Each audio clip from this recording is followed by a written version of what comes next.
halkani waa BBC oo idinkala hadlaysa mawjadaha gaagaaban FM-yada magaalooyinka qaar iyo barteena internetka bbcsomali.com.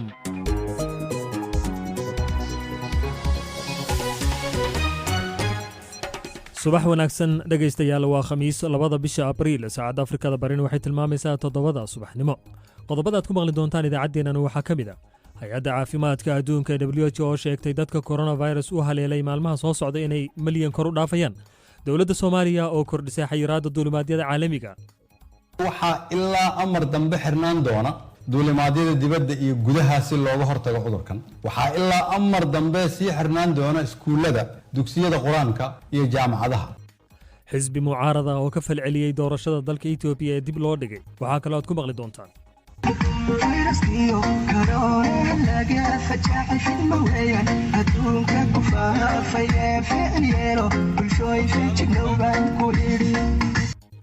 Axmed Ismaaciil Budul iyo heestiisa coronavirus. barnaamijka ayaad kaga bogan doontaan.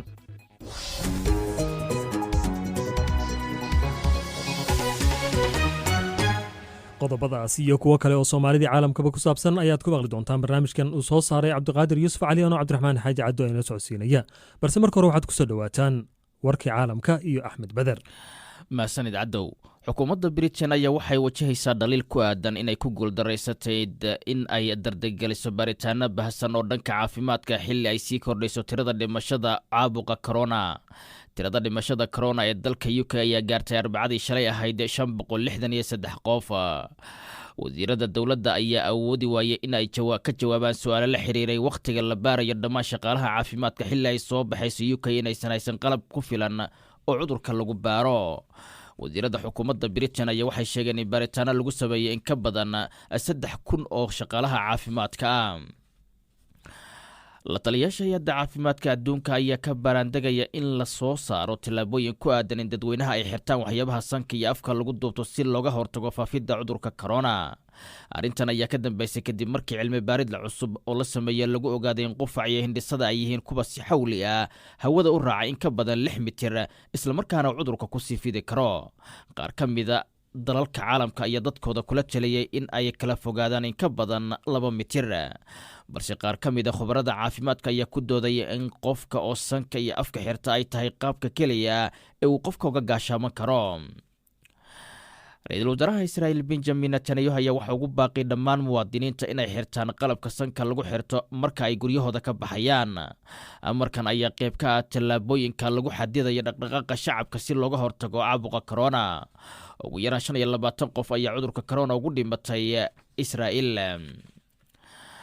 barasaabka gobolka Florida ee dalka Mareykanka Ron DeSantis ayaa waxa uu ka soo dabcay mowqifkiisa ah in 2 markab oo nooca cruise-ka laga mamnuuco inay ku soo xirtaan gobolkaasi si looga hortago caabuqa corona. waxa uu horay uga cagajiidaya in rakaabka saaran markabkaasi ay ka soo degaan markabka, balse waxa uu imika arrinta u dhaafay in ay go'aan ka gaaraan dowladda hoose. barasaabka gobolka Florida ee dalka Mareykanka Ron DeSantis oo ay si aad isugu dhow yihiin madaxweyne Trump ayaa waxa uu wajahaya cadaadis ku aadan arrintaasi, balse waxa uu imika sheegay in marka hore uusan ka warhayn in dad Mareykan halkaasi ay ku jiraan. ugu dambayna Faransiiska iyo Spain ayaa diiwaangeliyay tiradii dhimashadii ugu badnayd ee caabuqa corona ee maalinlaha ah. Faransiiska ayaa waxaa cudurkani shalay ugu dhintay 509 qof, halka Spain ay ku dhintay 806 qof. balse dalka Talyaaniga ayaa waxa hoos u dhacday tirada dhimashada caabuqa corona. warkii dunidana waa naga inta Cabdiraxmaan. aad buu mahadsan yahay Axmed Badar oo warka idaacadeena subaxnimo nala socodsiinay. halkaad kala socoteenna waa BBC. aynu ku horreynay hay-adda caafimaadka ee adduunka ee WHO ayaa sheegtay dadka dunida ku nool ee uu haleelay cudurka coronavirus maalmaha soo socda inay tiradooda kor u dhaafayso milyan qof. ilaa iyo hadda waxaa la xaqiijiyey in ka badan 900,000 in cudurka uu ku dhacay, 46,000 oo ka mid ahna ay u dhinteen. dhibaatada Mareykanka uu geystay cudurkani coronavirus ayaa lala barbar dhigay dhibaatada uu geystay Talyaaniga oo ah dalka ugu dhimashada badan qaaradda Yurub. Cabdiqaadir Yuusuf Cali ayaa wararkii ugu dambeeyay coronavirus noo haya oo haatan stuudiga gula sugan. Cabdiqaadir. cabdiraxmaan, madaxweyne ku-xigeenka Mareykanka Mike Pence ayaa saameynta viruska corona dalkiisa la barbar dhigay dalkaasi Talyaaniga oo ay cudurkani ugu dhinteen dadka ugu badan dunida. xukuumadda Washington ayaa horey uga digtay in ilaa 25% dadka reer Mareykan ay uga dhiman karaan xanuunkan safmarka ah inkastoo la soo rogay sharciyo adag oo la xiriira kala fogaanshaha bulshada. magaalada New York ayaa weli ah magaalada ugu daran ee uu saameeyay cudurkan corona, taasi oo sawiro laga soo qaaday muujinayeen meydad ka buuxa gawaarida xamuulka ah ee lagu qaado meydadka. dhanka kale, tirada kiisaska coronavirus ee Mareykanka ayaa waxa ay kor u dhaafeen 200,000 oo kiis, waxaana cudurkan u geeriyootay in ka badan 4,000 oo qof. waa kan madaxweyne Trump oo ka hadlayay aqalka cad ee Mareykanka looga arrimiyo. maalmo adag ayaa qarankeenna hor yaalla. 2 toddobaad ee lasoo dhaafay waxaan ku bilownay si qurux badan, balse hadda gaar ahaanna maalmaha fooda nagu soo haya waxaana sugayo maalmo cabsi badan. balse xilliyada adag uu dalku ku jiro, shacab weynaha Mareykanka ma quustaan, cabsidana marnaba uma gacan dhiibtaan. si wada jir ah ayaan u wajahaynaa, waan ka adkaanaynaa, waana guulaysanaynaa.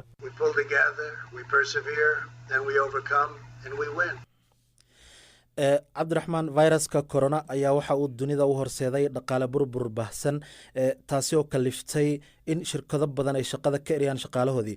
balse dalkaasi Argentina ayaa soo rogay amar ah in shirkadaha aysan shaqo dhimis samayn karin 60 maalmood ee soo socda, sida laga soo xigtay madaxweyne Alberto Fernandez. Argentina ayaa karantiilka ugu adag guud ahaan Latin America kusoo rogtay muwaadiniinteeda, taasi oo ku eg 12 bishan Abril.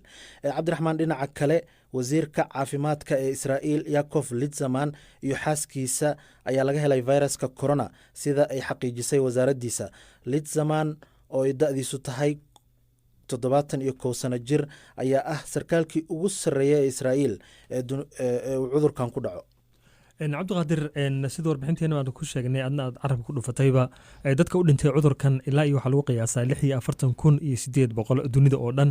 marka bal 10 dal ee ugu horeysa xagga dhimashada haddaad noo dulmarto. cabdiraxmaan, 10kaasi dal waxaa hogaaminaya dalkaasi Talyaaniga. ilaa haatan waxaa ku dhimatay 13,155 qof. Spain ayaa xigta, waa 9,387. kaalinta saddexaad waxaa galaya dalkaasi Mareykanka oo ah 5,116 qof. Faransiiska ayaa afareeya oo ah isagana 4,043 qof. Shiinaha ayaa waxa uu galay kaalinta shanaad, waxaa ku dhimatay isaga 3,360. Iran 3,036. Ingiriiska UK 2,357. Netherlands 1,173. Jarmalka 931. waxaa ugu dambeeya dalkaasi Belgiumka oo ah 828 qof dhimashada. cabdiraxmaan, aad buu u mahadsan yahay cabdiqaadir yuusuf cali oo wararkii ugu dambeeyey ee cudurka coronavirus nala socodsiinayey. ra-iisul wasaaraha Soomaaliya Xasan Cali Khayre ayaa xalay ku dhawaaqay ilaa amar dambe in ay xiri doonaan, in ay markaasi xayirnaad ay sii socon doonto duulimaadyada dibadda iyo gudaha, sida oo kalena ay sii xirnaan doonaan iskuullada, dugsiyada qur-aanka iyo jaamacadaha. ra-iisul wasaare Khayre wuxuu muwaadiniinta dalka Soomaaliya ugu baaqay in ay aqbalaan in lagu jiro xaaladda aan caadi ahayn, islamarkaana ay garwaaqsadaan in caabuqa COVID-19 uu dhab yahay oo la muujiyo foojignaan dheeriya. wasaaradda maaliyaddana wuxuu ra-iisul wasaare Khayre ku amray in ay ganacsatada ka khafiifiyaan canshuuraadka laga qaado raashinka, qutal daruuriga iyo dawooyinka inta uu dhibka cudurka uu socdo. wariyaheenna magaalada Muqdisho Beela Sheego ayaa warbixintan magaalada Muqdisho nooga soo dirtay. dowladda Soomaaliya ayaa sheegtay inay sii xoojinayso tallaabooyinka loogu hortagayo viruska corona. ra-iisul wasaare Xasan Cali Khayre ayaa sheegay in dhammaan duulimaadyada dalka gudihiisa iyo dibaddiisa ay sii xirnaan doonaan. wuxuuna sidoo kale sheegay in iskuullada iyo dugsiyada qur-aanka iyo guud ahaan goobaha waxbarashada ay sii xirnaan doonaan ilaa amar dambe. ra-iisul wasaaraha oo ka hadlaya arrintan ayaa ku tilmaamay in xaaladda ee Soomaaliya hadda ku jirto ay tahay mid aan caadi ahayn. waa inaan aqbalnaa inaan ku jirna xaaladaan caadi ahayn oo aan garwaaqsanaa in cudurkani dhab yahay. sidaas daraaddeed waa inaan muujinnaa foojignaan dheeri ah si aan dadkeenna u badbaadino. sidaan horey u sheegay, waxaa ilaa amar dambe xirnaan doona duulimaadyada dibadda iyo gudaha si looga hortago cudurkan. waxaa ilaa amar dambe sii xirnaan doona iskuullada, dugsiyada qur-aanka iyo jaamacadaha. waxaa kale oo lagama maarmaan ah in la joojiyo dhammaan xafladaha iyo isku imaatinka, sababtoo ah cudurkan waxaa lagu kala qaadaa isu dhowaanshaha iyo istaabashada. waxaa muhiim ah in qofkii awooda uu gurigiisa joogo lagu cibaadaysto guryaha, qof walibana u duceeya dalkiisa iyo dadkiisa. walaalayaal, aan si wada jir ah uga shaqayno badbaadinta ummadeenna iyo jebinta cudurkan safmarka ah. dhanka kale, ra-iisul wasaaraha ayaa sheegay in ay yareyn doonto dowladda cashuurta la saarayo cuntooyinka daruuriga ah iyo daawooyinka. haddii uu amarkana si toos ah u dhaqan galo, waxaa sahlanaan doonta wax iibsiga dadka danyarta ah. ganacsatada Soomaaliyeed waxaan ugu baaqayaa inaan la kordhin sicirka raashinka daruuriga ah. sidoo kale wasaaradda maaliyadda waxaan farayaa in ganacsatada laga khafiifiyo canshuuraha cuntada daruuriga ah iyo daawooyinka inta dhibkani socdo. dowladda federaalku waxay ka shaqayn doontaa inay hirgeliso qorshe lagu kabayo dhaqaalaha dalka. waxaa kale oo aan wada hadallo kula jirnaa ganacsatada iyo deeq-bixiyaasha caalamka sidii xal loogu heli lahaa saameynta dhaqaale ee dalka ku imaan kara. walaalayaal, dhakhaatiirta adduunka iyo kuwa dalkeennuba waxay noo sheegayaan in cudurkani halis yahay, dilaa yahay, ayna waajib tahay inaan kulligeen nafteenna iyo nafta walaalaheenba ka badbaadino. fadlan aanu fahamno sida uu khatarta u yahay cudurkani, qaadannana talooyinka hay-adaha caafimaadka. adigoo mahadsan kulligiin, fadlan ilaaliya dalkiinna iyo dadkiinna oo ka bilaaba naftiinna. waa mahadsantihin. guud ahaan, sida dowlado badan oo afrikaan ah, dowladda Soomaaliya ayaa sidoo kale sii kordhinaysa dadaaladeeda ku aadan sidii ay ugu hortegi lahayd fayraska corona oo ilaa hadda 3 kiis ay xaqiijisay wasaaradda caafimaadka ee dowladda federaalka in laga helay magaalada Muqdisho. dhowaan ayay maamulka gobolka Banaadir soo saareen amaro lagu yareynayo is-imaatinka bulshada si looga hortago khatarta xanuunka. Bella Sheego, BBC Muqdisho. Bella Sheego, aad bay u mahadsan tahay. iminka dhinaca Facebook haddii mid iyo laba aan ka soo qabto fikirka dhegaystayaasheenna. faarax maxamed xirsi good oo jooga Gaalkacyo waxa uu yidhi xukuumadda Soomaaliya ee shaacisay in ilaa amar dambe ay sii xirnaan doonaan duulimaadyada dibadda iyo weliba kuwa gudaha. runtii aad baan ugu soo horjeedaa buu yidhi, waayo dadka Soomaaliyeed 80% waxay ku safraan buu yidhi diyaaradaha, mana xamili karaan in muddo intaasi ka badan laga sii xayiro. waad mahadsantiin BBC. wili Falastiin Khaliif Yuusuf Biifeeye oo joogta Muqdisho waxay jira xayiraadda ay dowladda Soomaaliya ku sii kordhisay duulimaadyada iyo weliba goobaha waxbarashada. waan soo dhaweynayaa maxaa yeelay waa muhiim in la qaado tallaabo kasta lagu joojinayo faafitaanka cudurka loo tabarta iyo taagta la'yahay. waa fikirka dhegaystayaasheen. halkaad nagala socotaana waa BBC. BBC waxaad ka heli kartaa wararkii ugu dambeeyey ee Soomaaliya iyo caalamka oo dhan maalin walba. guddiga doorashooyinka qaranka ee madaxa bannaan ee dalka Itoobiya ayaa ku dhawaaqay in ay doorashada guud lagu waday inay dalkaasi ka dhacdo 29 August 2020 aysan xilligeeda dhacaynin oo dib loo dhigay cudurka coronavirus awgii. waxayna guddigu sheegeen dib u dhigada doorashada si uu markaasi go'aanka madambeysa uga gaadho in ay gudbinayaan golaha wakiilada shacabka ee dalkaasi. doorashada guud ee dalka Itoobiya ka dhacaysa ayaa markii afraad dib loo dhigay. waxaana murtaanay aan ka wareysanay Ibraahim Maxamed Xuseen Ibraahim Dheere oo ah gudoomiye ku-xigeenka xisbiga midowga dimuqraadiyadda iyo xorriyadda, wuxuuna u warramay Samiir Cabdullaahi Jaamac.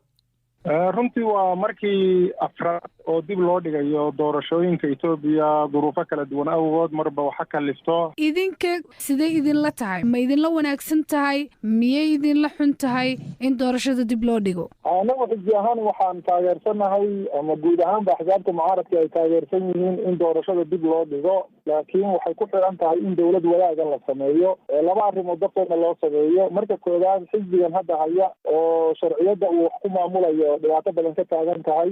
ta ugu badna haddii ay noqoto 29 Agost waqti uu kaga egyahay. ta labaadna waxa weeye dowlad wadaaga haddii la wada dhisto si waxay u shaqaynaysaa ay mucaaradkuna raalli ka yihiin, dowladduna raalli ka tahay. doorasho xalaala oo rajooyga wada yahay baa dhacaysa. yacni mucaaradkii oo awoodda wax ku leh iyo doorashadu qabsoomaysaa. marka waxay ka badbaadinaysaa dhib ka dhaca Itoobiya heer federaal iyo heer ismaamulba. sidaa darteed anagu xisbi ahaan waxaan taageersanahay dib ha loo dhigo, laakiin dowlad wadaaga ha la dhiso. waana siday wada rabaan axsaabta mucaaradka intooda badan sanada.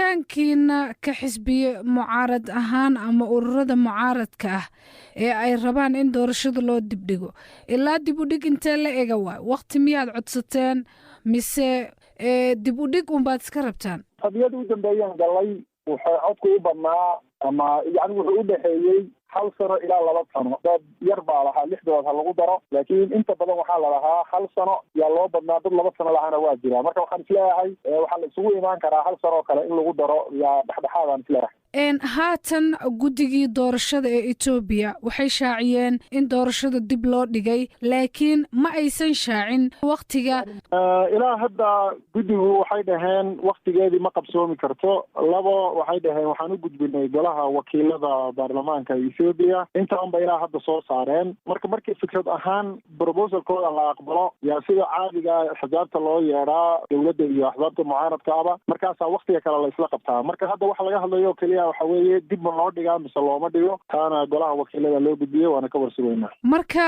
xanuunkan corona howlaha dunida ayuu dib u dhigay hadday ganacsi ahaan leed iyo hadday shaqooyin ahaan leed laakiin Ethiopia ma gaaray heerkii doorasho dib loo dhigi lahaa ee sabab la xiriirta corona ma kula muuqataa in heerkaas la gaaray waa noola muuqataa sababtoo ah xataa haddii hal qof laga helo wax kale laga helin waxa weeye waa maalin walba caalamku uu isu gudbinayaa haddaadan hadda kasii diyaar garoobin waa imaan kartaa khatarkaasi marka waxaan filaanahay go-aanka wadanka hawshaas heeganka looga galay ee dowladdu qaadatay waa ku saxsan tahay qolada commissionkana waa ku saxsan yihiin in sida caalamkuba u dhaqmay ka hortag wax lagaa la sameeyo oo la sugin ilaa intuu cudurku faafo markaasna wax laga qaban karin marka waa wax lagu wada qanacsan yahay weeye mucaarad iyo muxaafid iyo shacabkaba in tallaabooyinka la qaado oo hawsha darteed wax dib loogu dhigo Samiir Cabdullaahi Jaamac aad bay u mahadsan tahay wararkii coronavirus aan weli ku jirnaa ee baryahani dambe waxaa soo badanaya fanaaniinta heesaha ka soo saaraya wacyigelinta xanuunka coronavirus oo haatan ku baahay caalamka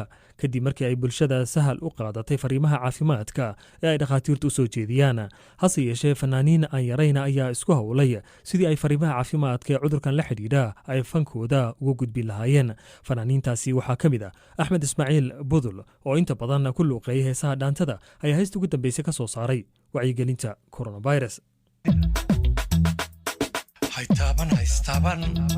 xanuunkan coronavirus ee soo ifbaxay dabayaaqadii sanadii aynu ka soo gudubnay ee 2019 ayaa noqday hadalhaynta ugu weyn warbaahinta caalamka iyo waxyaabaha ugu muhiimsan oo ay ka sheekaystaan dadyogu ku nool daafaha caalamka tirada dhimashada dadka iyo inta uu soo rito ayaa noqday waxyaabaha ay eegaan subax walba dadyowga balse waayadan dambe waxaasi soo taraya fanaaniinta iyo hal-abuurada heesaha iyo gabayada ka samaynaya saameynta uu cudurkan leeyahay haatan waxaa jira fanaaniin heese ka qaaday cudurkan kadib markii ay arkeen in talada caafimaadka ay bulshada Soomaalida ahi ay ka dhiga adeegayaan laakiin su'aasha taagan ayaa waxay tahay heesaha wacyigelinta ah wax ma laga qaadan doonaa fanaanka qaada heesaha dhaantada ayaa heestii ugu dambeysay oo wacyigelin xambaarsan u soo qaaday corona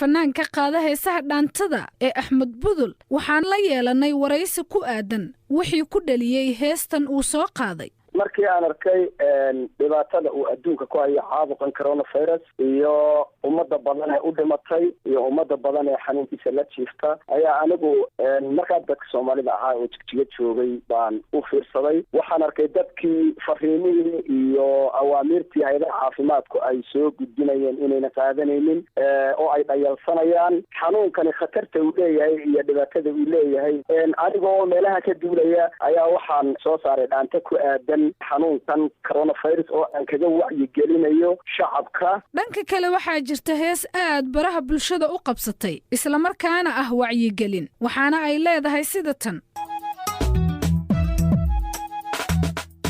qadarka ruuxna kama talabsanay balse taxadir haytaaban meel qura hataaban wajiga hataaban tirtiro gacmahaaga marmaydh tallaaba u jirso dadka kale hadduu ku taabanaa cidow tegin takooro naftaada baano waa hagaaga Samiira Cabdullaahi Jaamac aad bay u mahadsan tahay qodobkaasi ayaan ku saabsanaa wacyigelinta iyo waliba fanaaniinta ka wacyigelinaya cudurka coronavirus dhegeystayaal halkaad weli nagala socotaan waa BBC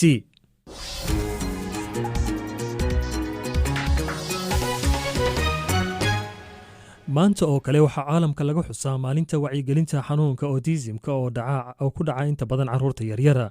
hase yeeshee soomaalida badankood kuma baraarugsana qaabka loola tacaalo xanuunkan iyadoo ay yar tahay aqoonta ay u leeyihiin jiritaanka xanuunka.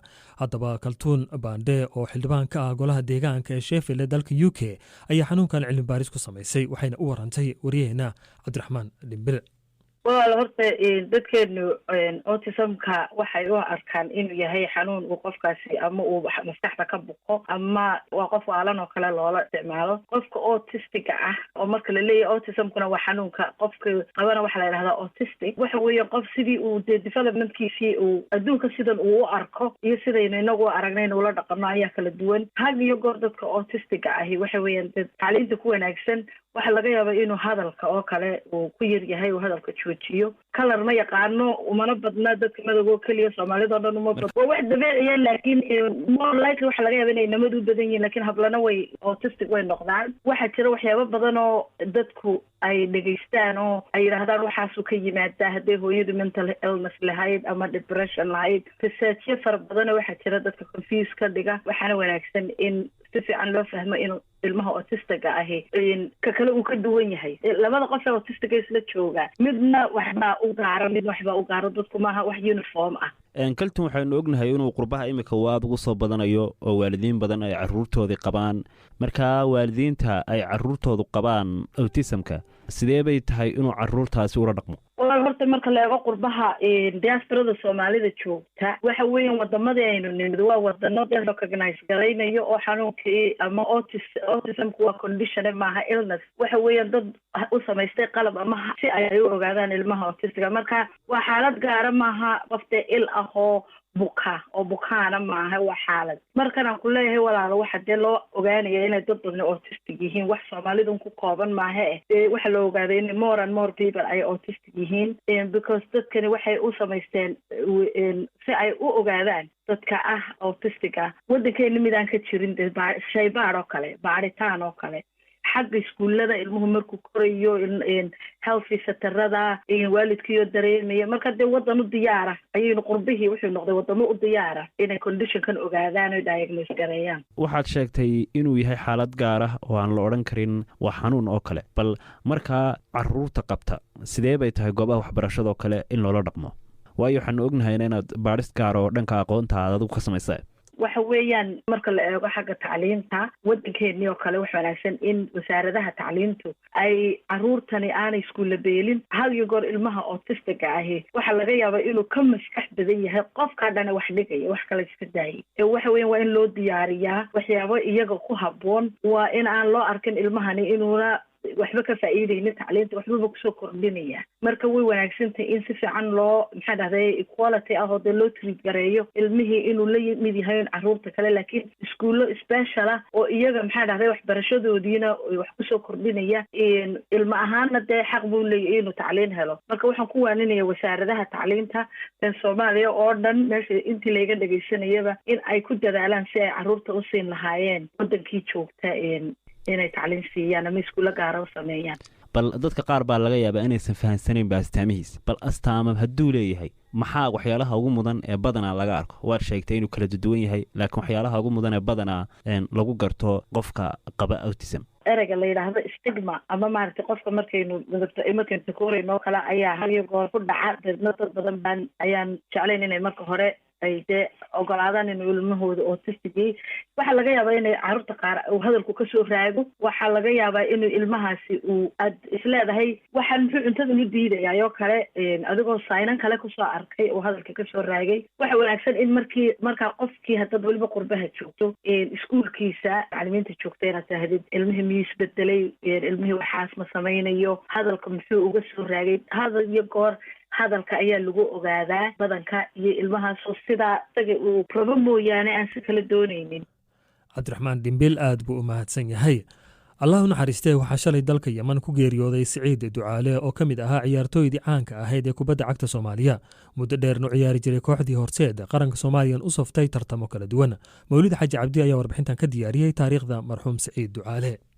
siciid maxamed ducaale qaab ciyaareedkiisii cajiibka ahaa gooldhalintiisii iyo xawaarihiisii uu garoommada sida diyaaraddii ugu ordi jiray ma ahayn oo keliya waxa ay ku xasuustaan saaxiibadiisii la ciyaari jiray ciyaaryahanadii ay iska hor imaan jireen amaba kuwii uu u ahaa yoolka ay ku hirtaan cabdulqaadir ciise cabdi biyooley wuxuu ahaa goolhayihii kooxda horseed iyo qaranka soomaaliya wuxuuna la soo ciyaaray siciid ducaale siciid maxamed ducaale ilaahay ha u naxariisto wuxuu ahaay nin aad iyo aad iyo aad u dabeecad wanaagsan wuxuu ahaay ninaan la heli karin waxaan aniga ku soo gaaray kooxda horseed laakiin waa ka horreeyey asiga kooxda horseed booliiska u dheelay militariga iyo booliiska u dheeli jiray kabacdi waatii laysku daray dirir iyo bakaal waxaa layskugu keenay horseed 72 ayaan siciid iskugu nimid xerada horseed soo ah kabtanka horseed siciid maxamed ducaale oo hanaan ciyaareedkiisii garoommada soomaaliya sida shulcaddii uga soo muuqday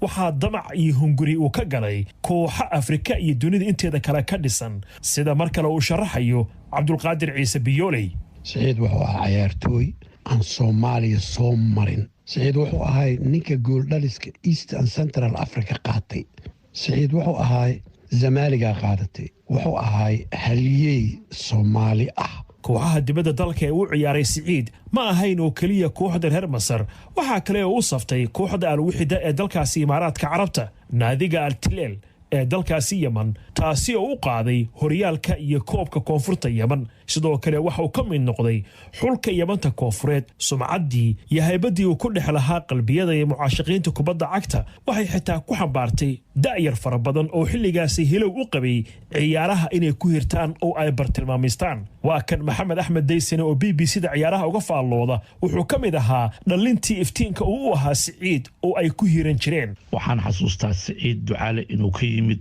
cayaartooydii ka timid yeman inuu ahay xilligaasna annaga dhalinyaro aad u yaryar ayaan ahayn waxaan isbartiibada u tegi jirnay inaan kuubigarayno ama aan ka fiirsanno qaabka uu u gooyay qabada qaabka uu kubada u celi khaasatan aniga ahaan waxaan ka faa'iidaystay sida uu waxa goysmada sabcada la dhawaagaas ku cusbeed oo wadamada carabta nooga timid ayaan ka kuubigareeyay wuxuu ahay cayaartooydii ugu fiicnaa ee Soomaaliya soo mara ayaan dhihi karaa haddii kubadaha banaanka laga gamo oo free kick gool dhalinta sida uu ceshanayo sida uu dhaqaaqayo wuxuu ahay cayaartooy aad iyo aad u fiican oo magac iyo sumcad ku lahay Soomaaliya iyo Afrika laacibkii hore ee kooxda LLBB Genio Axmed Nuur Maxamed Xaashi Sayga Ruushka ciyaaro badan ayay iskaga hor yimaadeen Siciid Ducaale yani ninkan taariikhdiisa hadda halkan aan ku koobi karo ma uu aha waxa waaye nin taariikh Soomaaliya taariikh weyn ku leh asaga iyo rag kale to maxaan ilaa sidoo kale iyagana fara badan oo maanta qaarkoodna dhinteen qaarkoodna ay nool yihiin example wax yar markaan kaaga sheego waxay noqonaysaa